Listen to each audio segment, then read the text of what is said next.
Wesh, le gang sait comment c'est un bébé, ça fait un bail, c'est vrai, mais bon, nouveau setup audio, nouveau setup vidéo, enfin, nouveau setup lumière pour améliorer la qualité vidéo, ça va revenir fort, ça va envoyer sec, à commencer par aujourd'hui, tu l'as vu dans le titre, on va parler tout d'abord du match aller Cameroun-Algérie, je vais dire ce que j'ai pensé du match tactiquement, individuellement, ce que j'ai pensé des choix de Belmadi, aussi du match du Cameroun, le bon, le moins bon. Il y a plus de moins bons que de bons, il faut le dire.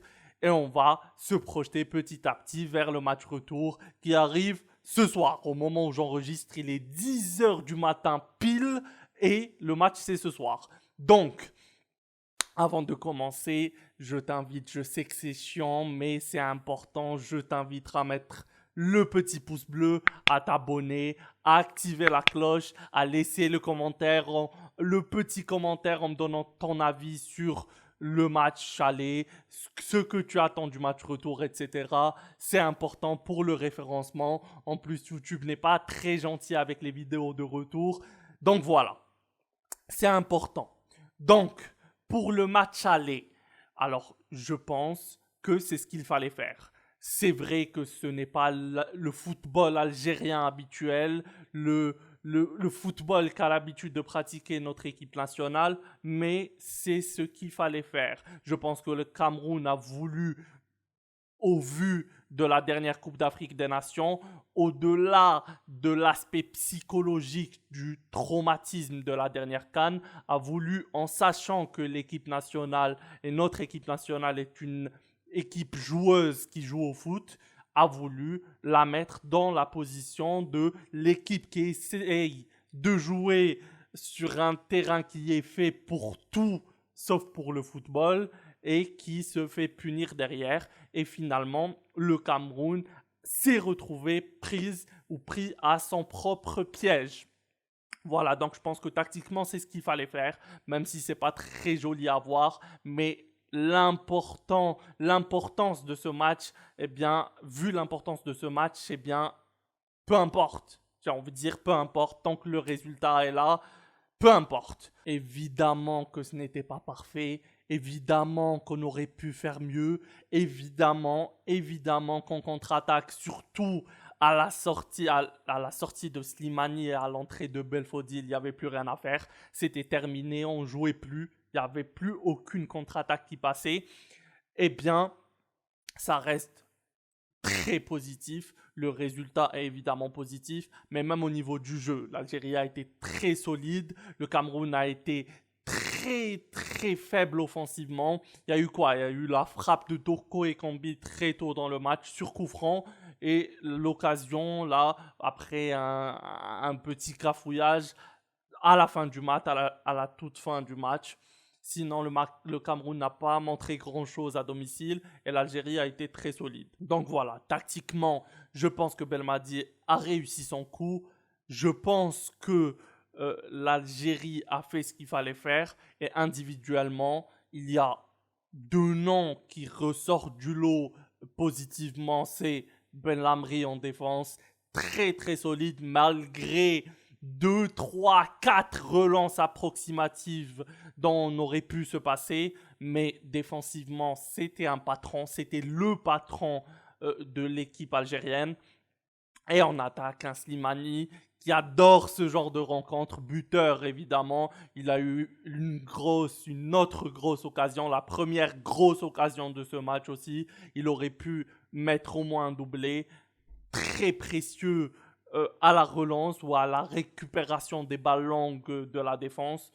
Non, c'est un match pour Slimani, on le sait, il l'a montré, il n'y a pas de doute là-dessus. Il est vrai qu'au milieu de terrain, l'Algérie a été quelque peu dépassée. C'est pas un match là par contre pour Benasser et encore plus pour Zerouki qui est plus un joueur de ballon plutôt qu'un joueur de combat, etc. Donc voilà, pour résumer encore une fois, je pense que c'est un très bon match, surtout au vu du résultat, mais même tactiquement, il n'y avait pas grand-chose de mieux à faire vu les circonstances du terrain, de la défaite et de la sortie prématurée en Coupe d'Afrique des Nations. c'est ce qu'il fallait faire. Et les choix de Belmadi ont été très très bons. Du côté camerounais, honnêtement, il n'y a pas grand-chose de positif. Vraiment, à part les 2 occasions que j'ai citées au préalable, il n'y a rien du tout. Cette équipe, à domicile, n'a rien montré du tout. Et c'est plutôt alarmant. Pour eux, au vu du match retour, c'est plutôt alarmant. Maintenant, est-ce qu'on pouvait s'attendre à mieux? C'est plus du côté de l'équipe nationale algérienne où on ne savait pas ce que ça allait donner après le dernier traumatisme, mais vraiment, quand on voit sur papier, il y a clairement, et peu importe le résultat du match retour, il y a clairement 2 classes d'écart entre ces équipes. Et ce match aller l'a démontré. L'Algérie n'a été que très très peu inquiétée par le Cameroun. Voilà. Maintenant, au vu du match retour, est-ce qu'on peut s'attendre au même match du côté de la sélection algérienne? Est-ce qu'on peut s'attendre à une équipe plus offensive à domicile malgré la victoire lors du match aller, malgré l'avantage pris lors du match aller? Est-ce qu'on peut s'attendre à un autre système, peut-être un retour au 4-3-3, 4-2-3-1 habituel? Ou est-ce qu'on va rester, ou est-ce que Belmadi va faire le choix de rester sur ce schéma qui a offert la victoire à l'Algérie à Douala? Donc, moi je pense que le schéma n'est pas vraiment important. Je pense que l'Algérie peut rester sur le même schéma. On reste sur une victoire, il n'y a pas de souci. L'Algérie n'a pas besoin d'attaquer outre mesure. L'Algérie a un avantage, il faut le préserver. Si on peut enfoncer le clou, il faut le faire. Mais de base, il faut partir avec le but déjà de préserver notre avantage. Donc l'Algérie n'a pas besoin de se jeter à l'attaque comme d'habitude ou comme elle est connue pour précédemment.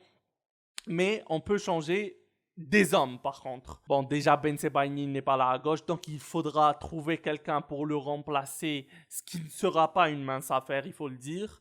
Et à droite, on peut voir un Youssef Attal beaucoup plus offensif, beaucoup plus dangereux offensivement, prendre place sur le côté droit de la défense algérienne et qui pourra beaucoup plus apporter offensivement, beaucoup plus soutenir Riyad Mahrez en attaque et qui peut créer beaucoup de dangers dans la défense camerounaise. Je pense que l'Algérie peut énormément faire mal au Cameroun en contre-attaque surtout sur une pelouse beaucoup plus praticable, surtout sur une pelouse beaucoup plus praticable que celle du stade de Tchaker. Et voilà, avec des Belaïli, des Mahrez, des Benasser qui pourront jouer au foot, peut-être des Zerouki. Est-ce qu'on aura Ben Debka qui a fait une très bonne entrée face au Cameroun, ou un Zerouki qu'on a certes très peu vu à son avantage lors du match aller, mais là, dans d'autres circonstances, il sera peut-être, certainement même beaucoup plus à son avantage, qui on verra au milieu de terrain. Je ne sais pas. En tout cas, est-ce qu'on verra Ben Rahma rentrer peut-être en titulaire? Peut-être certainement pas, puisqu'il y a Bella, il est à gauche. Mais est-ce qu'on le verra rentrer puisqu'il vient d'être rappelé? Et s'il a été rappelé, ce n'est pas pour rien.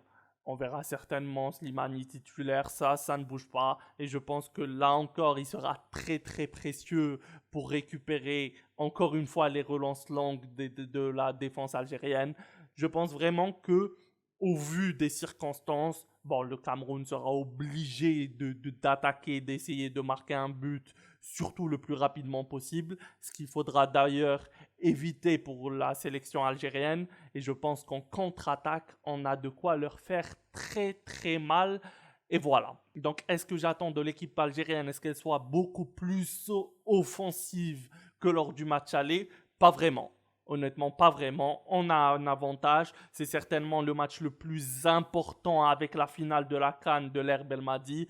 Il faut se qualifier. C'est ultra important pour mener à bien ce projet qu'on a depuis 2019.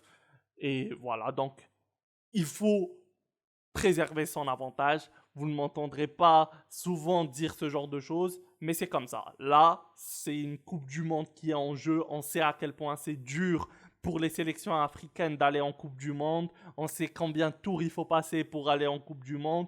Donc, il ne faut pas jouer avec ça. C'est trop important pour dire ouais, non, il faut proposer du jeu. Pas du tout. Il faut proposer du jeu, il faut proposer plus de jeux. On est à domicile, on est une sélection, une grande sélection, la meilleure sélection africaine malgré les déboires de la CAN avec le Sénégal, c'est vrai, avec le Sénégal. Mais voilà, il faut proposer plus, mais il ne faut pas se jeter à l'attaque comme à notre accoutumé.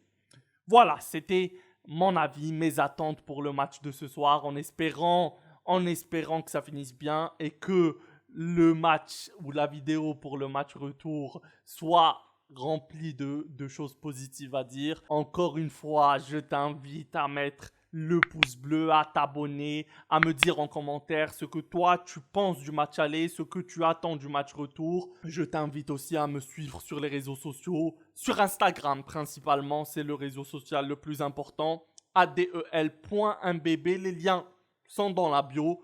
On se capte très très vite pour la prochaine vidéo. C'était MBB Gang.